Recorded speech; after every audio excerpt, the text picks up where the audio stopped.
श्रोते हो नमस्ते. आपल्या सर्वांना शुभ दिवस. श्रोते हो, ज्ञानेश्वर माऊलीनंतर समाधी नाही, तुकोबानंतर वैकुंठ गमन नाही, शिवरायानंतर छत्रपती नाही, बालगंधर्वानंतर गाणं नाही, रामानंतर आचरण नाही, रावणानंतर श्रीमंती नाही, गरुडानंतर भरारी नाही, मेघानंतर उदारता नाही, कर्णानंतर औदार्य नाही, साधूनंतर कृपा नाही, आईनंतर प्रेम नाही, मृत्यूनंतर भय नाही, आणि या देहानंतर पुन्हा देह नाही. म्हणून श्रोते हो, हे जीवन जगत असताना हे आपण कधी विसरायचं नाही. श्रोते हो, आपल्याला जर चांगलं वागता आलं नाही तरी चालेल, पण जाणीवपूर्वक वाईट मात्र कधी वागायचं नसतं. इतकं जरी आपण केलं तरी आपल्या जीवनाचं सार्थक होईल. बघा, पटतंय का? नक्की विचार करा. चला, आजही आपल्यासाठी सुंदर विचारांची ही शिदोरी, ही मालिका अशीच पुढे घेऊन आलोय. चला, करूया सुरुवात सुंदर विचारांना, सुंदर सुविचारांना.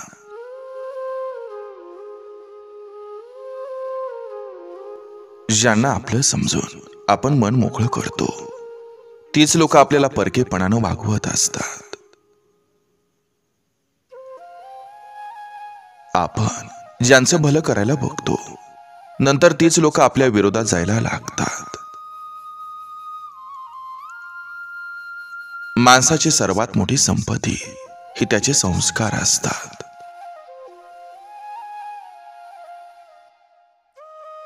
आयुष्यात स्पर्धा नक्की असावी, पण ती स्वतःचं अस्तित्व सिद्ध करण्यासाठी, कुणाला कमीपणा दाखवण्यासाठी नाही. रागात घेतलेला निर्णय हे नंतर नेहमीच पश्चाताप करायला लावतात. थोडा वेळ लागतो समजायला, आपलं आपलं म्हणणारे सगळेच आपले नसतात. आजकाल जगाची रीतच अशी झाली की ज्यांना आज आपण जीव लावणार उद्या तेच आपल्या विरोधात दिसणार.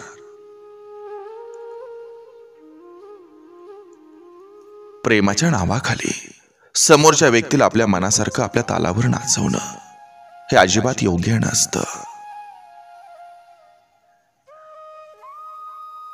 दुसऱ्याचं वाईट चिंतन केलं की सर्वात आधी आपल्या सोबतच वाईट होतं. काही लोकांना खूप छान जमतं, जोपर्यंत त्यांचा टाइमपास होतो तोपर्यंत ते आपल्यासोबत खूप गप्पा मारतात, आणि एकदा का आपल्याला त्यांची सवय झाली की मग ते आपल्याला इग्नोर करायला लागतात. कुणाच्या सोबत नातं जोडत असाल तर ते पूर्णपणे जोडा. उगाच अर्धवट नातं ठेवण्यात काही अर्थ नसतो.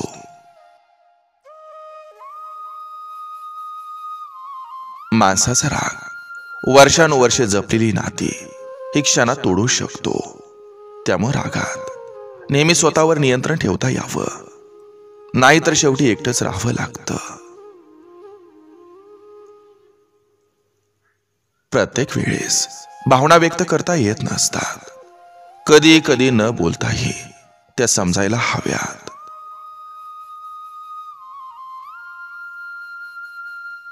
माणूस नेहमी दोन व्यक्तीकडून हारतो, एक स्वतःच्या कुटुंबाकडून आणि दुसरा आपल्या आवडत्या व्यक्तीकडून.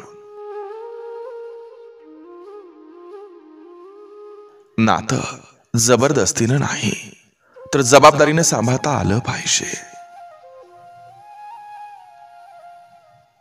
एखादी गोष्ट मिळवण्यासाठी कुठल्या थरापर्यंत जायचं याची मर्यादा स्वतःच ठरवायला हवी.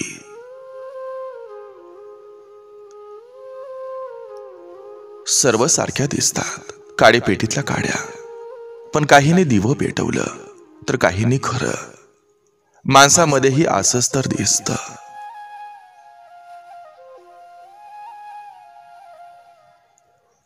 जितके अधिक दिखाव्याचं आयुष्य जगत राहाल तेवढी दारिद्र्यता अवतीभोवती आकर्षित होत राहील.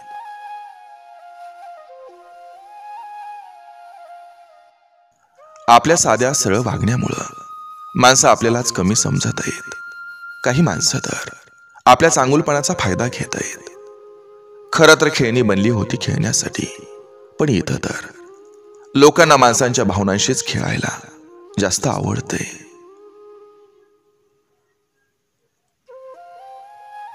आपल्यासोबत दुसऱ्याचंही चांगलं व्हावं असं ज्या व्यक्तीला वाटतं, त्या व्यक्तीला जीवनात काहीही कमी पडत नाही. आयुष्यात अशा व्यक्तीशी नातं जोडा, ज्या व्यक्तीला तुमच्या भावनांची कदर असेल. हजारो लोक येऊन कान भरून जातील, पण विश्वास कोणावर ठेवायचा हा निर्णय मात्र आपला असायला हवा.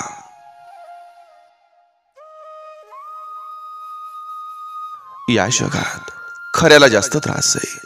या जीवनात सगळ्यात दुःखी जर माणूस कोण असेल, तर जो सगळ्यांची मनं जपण्याचा प्रयत्न करतो आणि त्याला सर्वात जास्त चुकीचं समजलं जातं, आणि सर्वात जास्त त्रास हा त्याच व्यक्तीला होत असतो.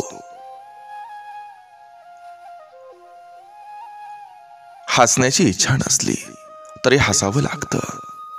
कसं आहे विचारल्यावर मजेत आहे असं सांगावं लागतं. कारण जीवन हा एक रंगमंच आहे.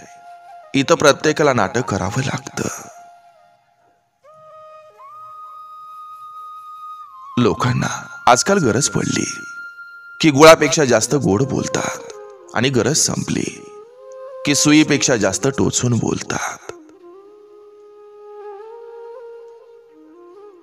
गेलेल्या क्षणासाठी झुरत बसण्यापेक्षा समोर असलेलं आयुष्य भरभरून जगा.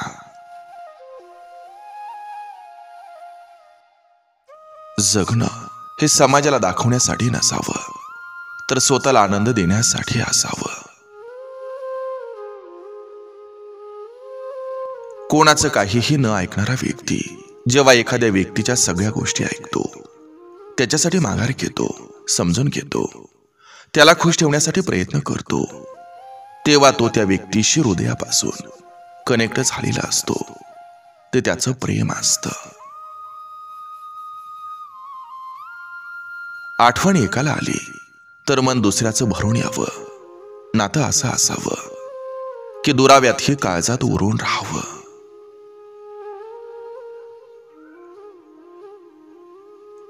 मला कोणाची गरज नाही हा अहंकार, आणि सर्वांना माझी गरज आहे हा भ्रम, या दोन्ही गोष्टी जर टाळल्या तर माणूस आणि माणुसकी लोकप्रिय व्हायला वेळ लागत नाही.